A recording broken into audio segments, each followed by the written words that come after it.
All right, it's the end of September and October's coming, archery season's coming, and I just kind of wanted to do a quick video to recap kind of what I'm planning to do in 2024.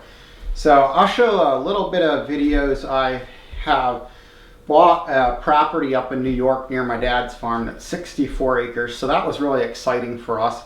We closed on that this spring, and I never had the opportunity. I've hunted the property for a long time, but I never had the opportunity to do any improvements. So I'm really excited about that. So I have that property that we did some food plots on. We didn't get to do a lot of work, but we did a little bit. And we planted corn for the first time on some of our food plots, so that's exciting. And then, so just kind of in general for the year, a couple things we have going. First 2 weekends in October, I'm gonna be in New York for an extended weekend and have a bunch of buddies coming up the second weekend in October. Then the last week of October is basically going to be my rut hunt, where I'm going to hunt the whole last week of October up until November 1.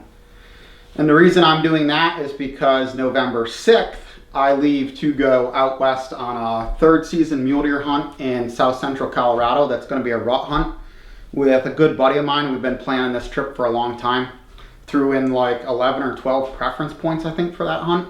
So that's something that we're really looking forward to this fall. I'm not sure if I'm going to try to film that hunt or not, but I will check in to see if I want to put the effort in. Overall, my videos, I upgraded to a better GoPro. I bought a GoPro 10 instead of an 8, so hopefully some of my video quality will improve. I'm still self-filming, so overall self-filming is just pretty difficult. And so my videos probably reflect that. Last year I gave up running my main camera and ran a lot of GoPro footage later. I'm hoping to stick with my main camera a little longer and get a little better footage. But it just gets old taking all the camera equipment to the woods all the time. But I'm gonna try to do a little better with that. Then New York, we will be up for rifle season. Food plots up for late season. So I did a lot of brassicas, and hopefully with the corn and soybeans, I'll have some good late season attractant. So, looking forward to it. Thanks for watching my videos. And overall, one thing that I'm trying to work on is my audio.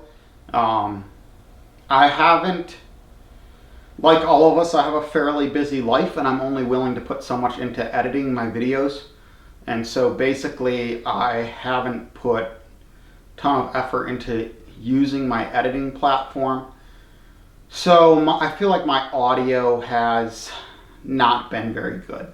So improving my audio tracks is one thing I want to try to do this year. Also, I thought I would quickly show a couple of the deer I was able to harvest last year.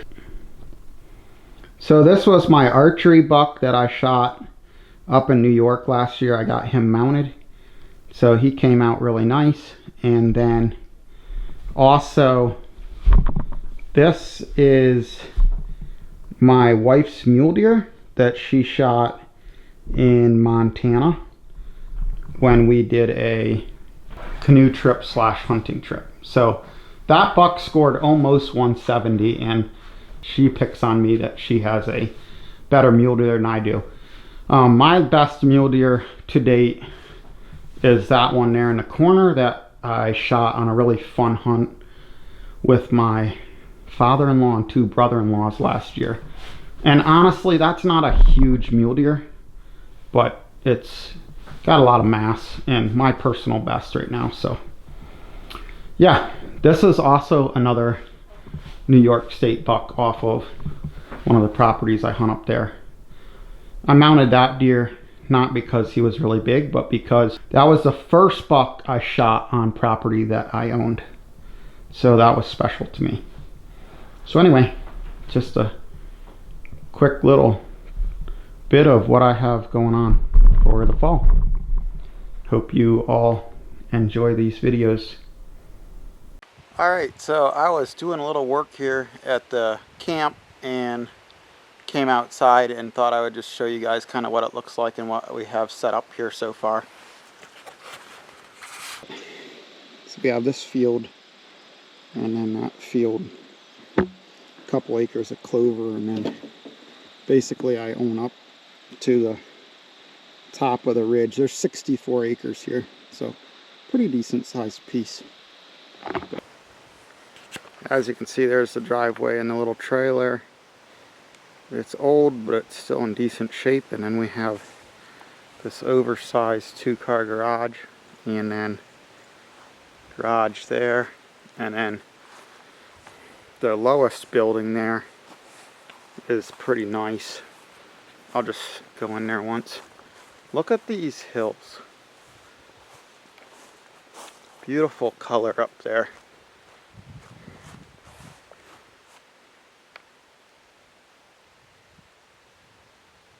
Love this time of year. Alright, so got distracted there. Go in here. So this is the biggest building. It's kind of more of a pole building. That's the tractor that I worked most of the fluid plots with. It's a 70 horsepower Kubota. Good old pre-emissions tractor. And then the disc and the plow and the chisel or ripper and the bush hog. That ripper I'm very happy with, by the way. It's a Fred King. Definitely as big as my tractor can handle for 70 horse. The disc, buy a real agriculture disc.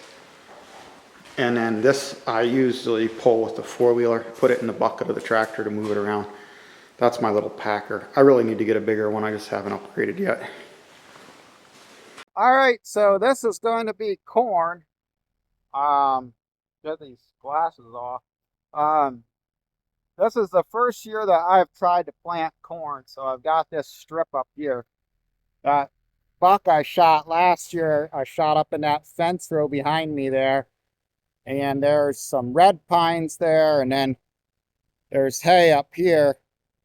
So I'm doing this strip of corn from back there behind me all the way up to the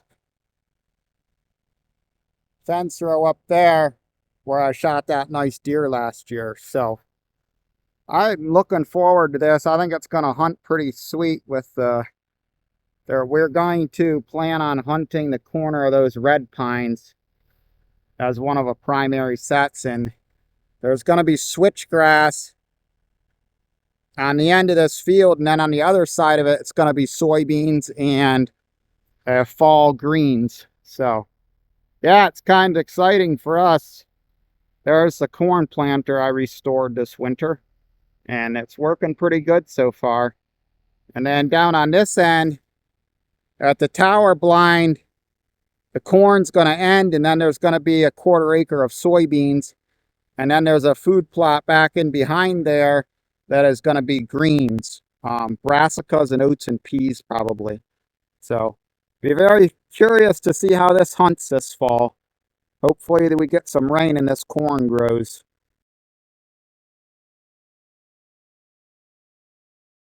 All right, last year this was one of my favorite plots. I have a blind right there, and there's switchgrass on that side and on that bank, on all 3 sides of this plot. So I'm working it up again right now, and I'll put buckwheat in here for weed control, do brassicas or like oats and peas for good fall food. So that's what I'm planning to do with this one right here. So my wife shot one out of that blind last year, but we had some good encounters in there. So this has been a good spot so far. We don't have a lot of history with this farm. We only hunted it 3 years now, but it's been fun trying to learn it. All right, these are my brassicas here. They're doing pretty good. A few bare spots where hand spinner, it's just hard to get good even coverage sometimes. But by and large, these are filling in nice. And Josiah is packing down a Maxitrack from Tecomate. It's oats and peas and some rye. Switchgrass behind them's doing really good. Corn's doing really good. And there's another clover pot down behind that white pine that's doing well. So this is one of our setups. Brassicas surrounded by switch. White pines with intermittent switchgrass plantings, and there's the blind. So looking forward to this spot. Done well for us in the past.